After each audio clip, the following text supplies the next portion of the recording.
আসসালামু আলাইকুম বন্ধুরা, বাঙালি কন্যা চ্যানেলের আরেকটা ভিডিওতে আপনাদের অনেক অনেক স্বাগত। আশা করি আল্লাহর রহমতে আপনারা সকলেই ভালো আছেন আর আমিও খুব ভালো আছি। তো আজকে সকাল থেকে বৃষ্টি শুরু হয়ে গেছে, দেখুন ঝিমঝিম করে বৃষ্টি পড়ছিল, এখন বৃষ্টিটা একটু থেমেছে। জানি না আজকে সারাদিন বৃষ্টি হবে কি না। তো জন্য সকাল সকাল আমি চলে এলাম হাজব্যান্ডকে ছেড়ে দিয়ে প্রত্যেক দিনের মতো রুমটাকে পরিষ্কার করে নিতে, মানে আমার এলোমেলো রুমটাকে সকাল সকাল পরিষ্কার করে নিতে। এখনও যেহেতু কেউ ওঠেনি আর ওয়েদারটা একটু বেশ ঠান্ডা, বৃষ্টি বৃষ্টি ওয়েদার, তার সঙ্গে আবার শীতও আছে, সেই জন্য সকলেই কিন্তু এখন বিছানার মধ্যে, আর আমি কিন্তু উঠে পড়েছি। তো সেই জন্য আমি বিছানাটা এখন পরিষ্কার করে নিচ্ছি। আর আমার হাজব্যান্ড তো চলে গেছে, উনি তো অনেক ভোরেই চলে যান। আর সকাল সকাল বিছানা ঘরদোর পরিষ্কার করে নিলে কিন্তু অনেকটা কাজের সাহায্য হয়ে যায়, মানে হেল্প হয়ে যায়। মানে অনেকটাই কাজ ব্যস্ত থাকে সারাদিন। তোমরা যারা আমার রেগুলার ব্লগটা দেখো তারা অবশ্যই দেখে থাকো যে আমি কতটাই কি ব্যস্ততার মধ্যে থাকি। এখানে কিন্তু এটা আমার এই কম্বলটা কিন্তু আমার ছেলে জোহান ওয়াহিদ গায়ে দেয়, কারণ এটা এখন তো ওর কিন্তু প্রচণ্ড গরম লাগে, সেই জন্য ওর পাতলার মধ্যেই ওকে গায়ে দেওয়া হয়। মানে ওর ঠান্ডাতেও যেন ও ঘেমে যায়, ও যতই ঠান্ডা পড়ুক, শীতকালের দিনে ওর কিন্তু প্রচণ্ড ঘাম হয়। সেই জন্য আমি এখন আপাতত শীতটা অনেকটা পড়েনি, সেই জন্য আমি এই পাতলা কম্বলটাই ওকে দিয়েই থাকি, আর আমরা কাঁথাটা ইউজ করি। তো এখন সুন্দর করে বিছানাটা আমার পরিষ্কার করে নেওয়াটাই দায়িত্ব কর্তব্যের মধ্যে পড়ে। আর জোহানকে আমি ওর দাদার কাছে দিয়ে এসেছিলাম যে ওখানে শুয়ে শুয়ে একটু ঘুমো করুক, কারণ আমি তো অনেকটা সকালেই উঠে চলে গেছি, আর ও বিছানার সাথে যদি কাউকে দেখতে না পাই তাহলে কিন্তু ও খুবই কান্নাকাটি করে, সেই জন্য ওকে ওর দাদার কাছে দিয়ে এসেছি। আর আমরা এখান থেকে উঠে আমাদের কাজকর্মে লেগে গিয়েছিলাম। বলতে বলতে দেখো আমার এই দিকের কিন্তু বিছানাপত্রগুলো, মানে বালিশ ফালিশগুলো একটু ঠিকঠাক করা হয়ে গেছে। আর বিছানার উপর অনেক জামা কাপড় আছে, কালকে কিন্তু সেভাবে জামা কাপড় গুছিয়ে রাখা হয়নি। আর এদিকে আমার হাজব্যান্ড মানে ওনার গায়ের যে বাড়িতে থাকা যে সোয়েটারটা পরেন, সে গোসল করার আগে সেটাকে খুলে বিছানার উপরেই রেখে দিয়ে চলে গিয়েছিলেন আজকে।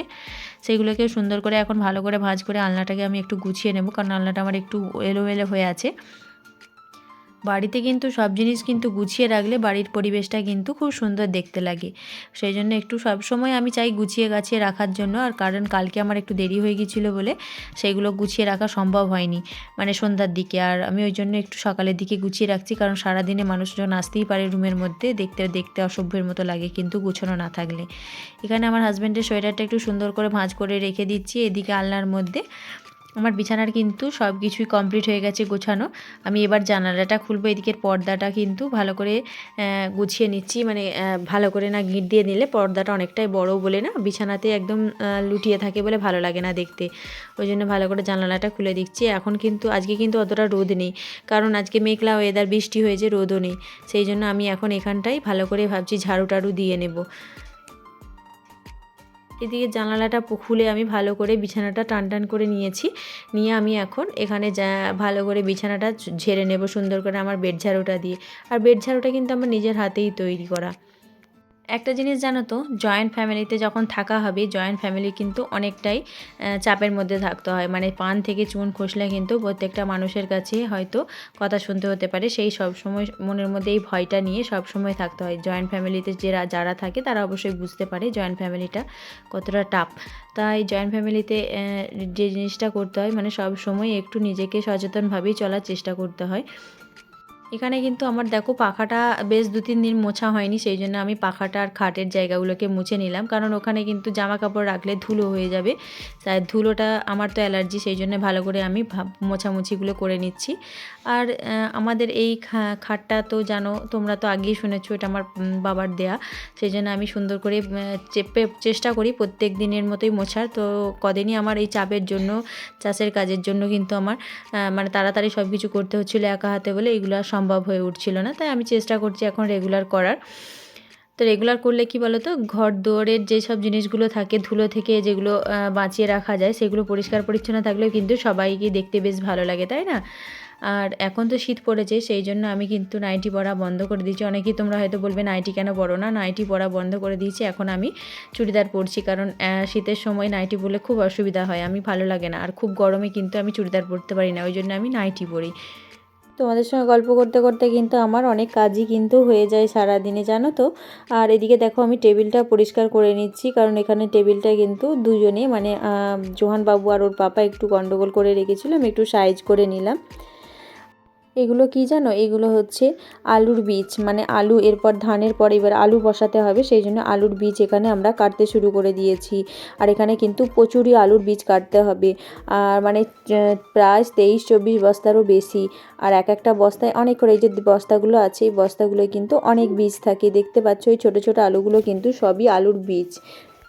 একটা জিনিস জানো তো, গরিবের ঘরে অভাবের সংসারে কিন্তু আমাদেরকেও চাষের কাজে হাত লাগাতে হয়, না হলে কিন্তু সব জিনিসটা হয়ে ওঠে না। এই কাজটা যদি কোনো ক্রিয়েশন দিয়ে করানো হতো, অনেকটাই কিন্তু টাকা খরচার ব্যাপার থাকো, এই দিকটা সেভ করা, টাকা পয়সা সেভ করার জন্য কিন্তু আমরা এখানে নিজেরাই করে থাকি, কারণ অনেকটাই তো ক্রিয়েশনকে পয়সা দিয়ে দিতে হবে, কারণ এই পয়সাটা থাকলে কিন্তু আমাদের অন্য কাজে লাগবে। আর এই আলুর বীজগুলো কি জানো তো, যারা জানো না তারা কিন্তু একটু ভালো করে লক্ষ্য করলেই বুঝতে পারবে। এই দেখো ছোট ছোট সেই আলুর যে কলগুলো হয় সেগুলো কিন্তু লক্ষ্য করে দেখে দেখে ভালো করে ছোট ছোট অবস্থায় ভালো করে একটা আলু 4 পিস 5 পিসের মতো করতে হয়। এইগুলোকে আলুগুলোকে কেটে তবে কিন্তু আলুগুলো বসাতে পারা যায়। এই চাষের কাজে না হাত লাগালে কিন্তু কখনোই সম্ভব হয়ে ওঠে না গুটিয়ে ওঠা। এখানে কিন্তু আমাদের রান্নাবান্না হয়ে গেছে, আমি যেহেতু ওখানে হেল্প করছিলাম সেহেতু আমার যা বললো আমি রান্নাবান্নাটা সেরে নিচ্ছি। এখানে রান্নাবান্না অনেকটাই হয়ে গেছে, আমি কিন্তু রান্নাঘর ভালো করে পরিষ্কার করে নিচ্ছি। রান্নাঘর পরিষ্কার করেই মোছামুছি করতে কিন্তু অনেকটাই সময় লেগে যায়। সারাদিনে এই সব কাজ করে তোমাদের সঙ্গে শেয়ার করতে বেশ ভালো লাগে, জানো তো, তোমরাও তো আমার আরেকটা পরিবার। এদিকে দেখো প্রচণ্ড বৃষ্টি হচ্ছে, সারাদিনে কিন্তু বৃষ্টি ঝরেই যাচ্ছে, এখন প্রায় 12:30 বেজে গেছে, তখনও কিন্তু বৃষ্টি কোনো বন্ধ হওয়ার চান্সই দেখতে পাচ্ছি না। সোয়েটার খুলতেও যেন ভয় লাগছে, যেন এত ঠান্ডা লাগছে এই বৃষ্টির জন্য, যেন সোয়েটার খুলতেও পারছি না। এদিকে এই পানিটা যেন না হাতে যেন মনে হচ্ছে বরফ পানির মতো, এত ঠান্ডা লাগছে, মানে ট্যাঙ্কের পানিটা প্রচণ্ড ঠান্ডা হয়ে গেছে। এদিকে বাসন কোসনগুলো কিন্তু অনেকটাই জমে রয়ে গিয়েছিল, সেগুলো কিন্তু এবার ভালো করে মাজা ধোয়া করে নিতে হবে, কারণ অনেকটা বাসন থালা মাজতে গেলে কিন্তু অনেকটা সময় লাগবে। যেহেতু দেরি হয়ে গেছে, জোহানবাবুকে কিন্তু গোসল করানো হয়ে গেছে, কারণ বাচ্চা তো, ওকে কিন্তু বেশি দেরি করায়নি, কারণ বৃষ্টি হচ্ছে। আমি কিন্তু ওকে গোসল করাতে কোনো দিনও বাদ দিই না। অনেকে হয়তো বৃষ্টি হলে বা অনেক সময় কি হয় সর্দি জ্বর হলে কিন্তু গোসল করায় না বাচ্চাকে, কিন্তু আমি কোনো দিনে বাচ্চাকে গোসল করাতে কিন্তু দেরি করি না, বা মনে করি না যে বাচ্চাকে গোসল করাবো না। আমার মনে হয় গোসল করা গেলে কিন্তু সব জিনিসটা কিন্তু ঠিকঠাক থাকে, মানে সর্দির ভয়েতে অনেক সময় অনেকে কী করে গোসল করায় না, কিন্তু আমার মনে হয় ওটাও কিন্তু গোসল করিয়ে দিলে খুবই ভালো হয়। সেই জন্য আমি ভালো করে তেল মাখিয়ে ওকে গোসল করিয়ে দিয়েছি। এসে কিন্তু আমাকে এখন বাসন থালা ধোয়ার কাজে লেগে যেতে হয়েছে। কতই বাসন থালা আছে দেখতে পাচ্ছ, এগুলোকে এখন সুন্দর করে আমাকে ছাই দিয়ে আর সাবান দিয়ে মেজে নিতে হবে। আর ছাই সাবান দিয়ে মাজি হলে আমার বাসন থালা সব সময় চকচকে হয়ে থাকে। অনেক একটা আপু আমাকে কমেন্ট করেছেন যে দিদিভাই তোমার এই পরিষ্কার করা সব কিছু দেখে আমার শাশুড়ির কথা মনে পড়ে গেল। আর একজন দেখে কমেন্ট করেছে কালকে আমাকে, বলছে দিদিভাই তোমার এই পরিষ্কার পরিচ্ছন্নতা বেশ ভালো লাগে। তিনি আবার জোহান বাবুর কথাও জিজ্ঞেস করেছেন, তাকে কিন্তু জোহান বাবু কিন্তু খুব ভালো আছে, সুস্থ আছে, একটু হালকা সর্দি হয়েছে, তো বেশ ভালো আছে। তো তোমরা কিন্তু আমার জোহান বাবুকে, আমাকে আর আমার পরিবারকে অবশ্যই দোয়া করতে ভুলো না। তোমরা পাশে থাকলে কিন্তু আমি সত্যি করি অনেক বড় হব, অনেক এগিয়ে যেতে পারবো। আর একটা আমার ভাই আছে কাজল দাস বলে, ওই ভাইটা আমাকে অনেক দিন থেকে লাইভে আসার কথা বলছে, কিন্তু আমি লাইভে আসতে পারছি না, লাইভে আসার আমার একটু সম্ভব হচ্ছে না। জোহানবাবুকে একটু ভালো করে পড়াশোনা করাতে হচ্ছে, সেই জন্য লাইভে আসা সম্ভব হচ্ছে না। ভাই কিছু মনে করো না, আমি যে কোনো একদিন লাইভে ঠিক চলে আসব সবাইয়ের সঙ্গে কথা বলতে, আড্ডা দিতে। তো আমার এখানে কিন্তু কথা বলতে বলতে কিন্তু আমার অনেকটাই কাজ এগিয়ে গেছে। তো একটা কথা, যে আপুরা আমার ভিডিও দেখতে দেখতে এখনও কমেন্ট করতে, লাইক করতে ভুলে গেছো, তারা অবশ্যই একটা মিষ্টি কমেন্ট আর সুন্দর করে একটা লাইক করে আমার ভালোবাসা দিয়ে যেও। আর যে আপুরা দেখতে দেখতে, নতুন ভিডিও দেখতে দেখতে সাবস্ক্রাইব করতে ভুলে গেছো, অবশ্যই একটা সাবস্ক্রাইব করে আমার ভালোবেসে আমার পাশে থেকে যেও।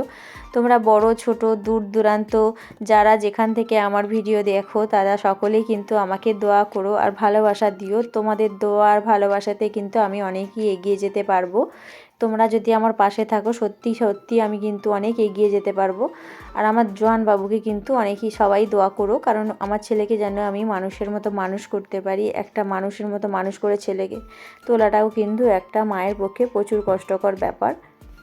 ছেলের মেয়েদের মানুষ করাটা যে কতটা কষ্টকর সব কিছু সামলে, সেটা মাত্র একটা মা ছাড়া কোনো কারোর পক্ষে বোঝা সম্ভব নয়।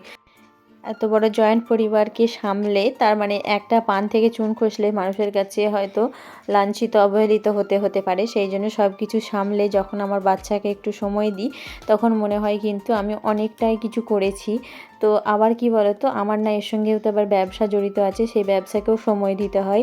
তারপরে আমি আর একটা জিনিস করতে চলেছি, তোমরা কিন্তু সবাই আমাকে দোয়া করো। মানে আমাদের এখানে একটা ওই যে ব্যবসা শুরু হচ্ছে, যে বাদাম তৈরি, প্যাকেট তৈরি করা। জানি না কতটা কি করতে পারবো, তবু চেষ্টা করব সেই জিনিসটা করার। যেভাবে হোক সংসারের জন্য দুটো পয়সা ইনকাম করতে পারাটাও কিন্তু আমার হাজব্যান্ডকে হেল্প করলেও কিন্তু অনেকটা ভালো হয়। তারপরে নিজের যত শখ সাধের জিনিস, আমার সংসারের জিনিস সব কিছু কিন্তু আমি কিছু হাতে পয়সা রাখতে পারলে সেগুলো কিন্তু সুন্দরভাবে হয়েই যায়, হাজব্যান্ডের ওপরে চাপ পড়ে না। আমি সেই চেষ্টাই সবসময় করে থাকি।